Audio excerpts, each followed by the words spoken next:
Right now, you're not cold.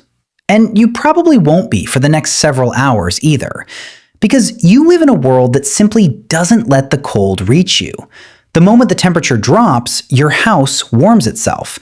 You step out of a heated home, into a heated car, and into another heated building. The hardest part of winter for you is probably the few seconds it takes to walk between two doors. But now, for a moment, erase all of that from your mind. No electricity, no heater, no warm clothing, no store to walk into, no walls that can actually keep the freezing wind out. Just you and a cold that doesn't forgive mistakes. With every breath, your body is losing heat. Your food is almost gone. The night has only just begun, and morning is still hours away. But you might not live to see it, because cold was never just cold. It was a silent hunter. It attacked your body, it attacked your food. It turned every predator around you into your enemy.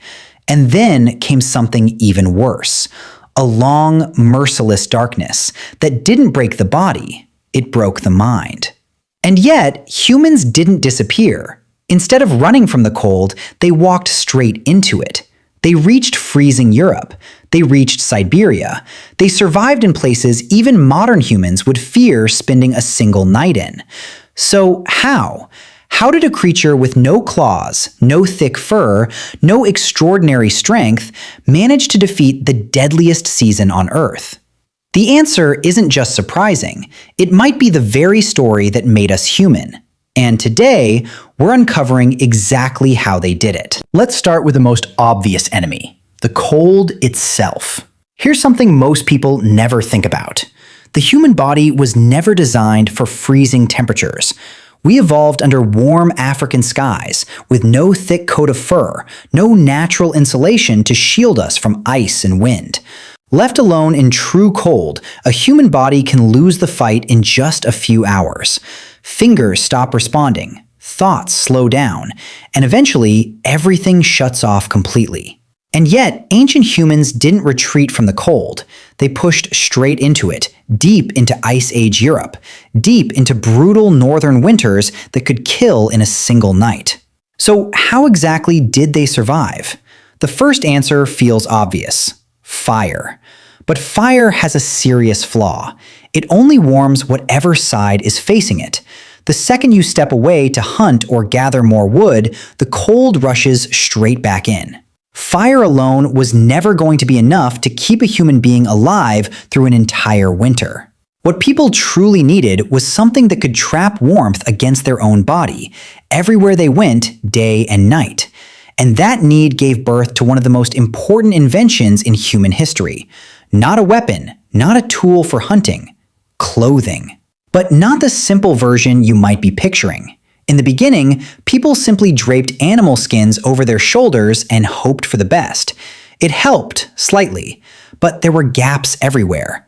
Cold wind slipped in at the sides. One sudden movement and the whole thing could slide right off the body. The real breakthrough came when someone figured out how to cut hide into precise shaped pieces and stitch them directly onto the human form. Sealed seams, fitted sleeves, a small pocket of warm air trapped tightly against the skin, no matter how much the body moved.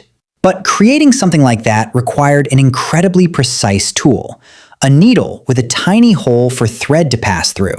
Archaeologists have discovered needles carved from bone, dating back tens of thousands of years, sharpened to a fine point and drilled with a hole barely large enough to see. These weren't crude accidents made by chance. They were intentional, carefully engineered tools.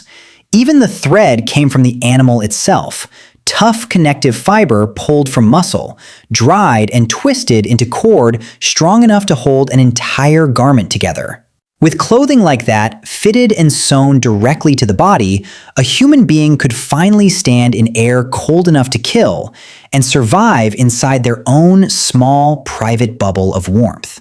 Without this single invention, our species never leaves the warm regions it evolved in. There is no Ice Age Siberia, no frozen Europe, no survival at all. But staying warm solved only the first problem, because once the sun disappeared behind the horizon, a second, far more dangerous threat began to close in. You're finally warm enough to move, to hunt, to work through the day. But the light is fading fast, and the temperature keeps dropping with every passing minute. Now you need somewhere to actually survive the night. Caves seem like the obvious solution. And to be fair, caves genuinely helped. They blocked the wind, they held a steady temperature, they kept the snow off your head while you slept. But here's the problem almost nobody talks about. Good caves were incredibly rare. Dry, defensible, well-positioned caves didn't exist everywhere. And if you happened to find one, chances are someone else wanted it too. Most of the time, there simply wasn't a cave waiting for you. If you needed shelter, you had to build one yourself, using whatever the land around you provided. And in some parts of the ancient world, that led to something almost unbelievable. In what is now modern-day Ukraine, archaeologists uncovered the remains of ancient homes built roughly 15,000 years ago. But the surrounding land had almost no timber and almost no usable stone. So the people there used the one material available in massive supply: bones. Mammoth bones. Dozens of mammoth skeletons, carefully stacked and interlocked into large, round, dome-shaped shelters. Jawbones arranged like roofing tiles. Massive, curved tusks forming the entrances. These weren't rushed, temporary shelters thrown together in a panic. They were serious, deliberately engineered structures built to withstand a season that could easily wipe out an entire group of people. And once a shelter like that stood in place, the real work had only just begun. Sealing every single gap. Bone doesn't fit together perfectly. There are cracks and openings everywhere, and every single one of them is an open invitation for the wind. So people layered animal hides directly over the walls. They packed thick blocks of turf against the outside. Some groups even packed snow up against their shelters, because a thick layer of snow actually works as a remarkably effective insulator, trapping warm pockets of air underneath it. Bit by bit, gap by gap, the wind ran out of places to sneak through. A shelter stopped being just a pile of bones and hide. It became an entire system, engineered with one single purpose: keeping a small group of people alive through a season built to end them. But there was a serious cost to a shelter that sealed out the cold this completely. Staying safe and warm also meant staying trapped. You couldn't simply wander out to search for food whenever you wanted, which meant an even deadlier threat was still waiting outside, patiently, for its turn: hunger. In deep winter, the land around you simply stops feeding you. Plants die back completely. Roots freeze hard into ground you can't dig. Many animals disappear entirely, moving on or hiding for the season. For ancient humans, winter wasn't only about the cold. It was the season when the earth itself stopped giving anything back. So people became experts in preserving food long before it ran out. They dried meat in sunlight and smoke, pulling out the moisture so it couldn't rot. They buried fresh meat deep in frozen ground, letting the very cold trying to kill them preserve their food instead. And most importantly, they stored fat. Dense, portable, packed with energy, often the exact difference between a group that survived until spring and one that quietly didn't. By now, you're warm, you're sheltered, you have food stored away. You've defeated 3 of winter's 4 weapons. But the 4th attacks the mind, not the body: the darkness. Long nights meant days confined in small shelters, with the same small group of people. But ancient humans didn't waste that time.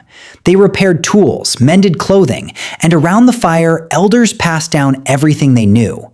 Stories were told and retold, carrying a group's knowledge across generations. A huge share of human culture may have quietly taken shape during exactly these long, dark winter nights. Winter didn't just test the human body, it shaped the human mind. And now, look at you. You turn a small dial and the room warms up. You've likely never once felt the fear of watching the first snowfall, wondering if you'd stored enough to see spring. You don't fight winter anymore. You barely notice it. Not because winter became gentler, but because thousands of generations before you, freezing, starving, and huddling together in the dark, quietly figured out how to beat it, so that you never would have to. If you enjoyed this video, don't forget to like, share, and subscribe, because history hides in the most ordinary parts of life, even the season you barely think about. Thanks for watching, and see you in the next one.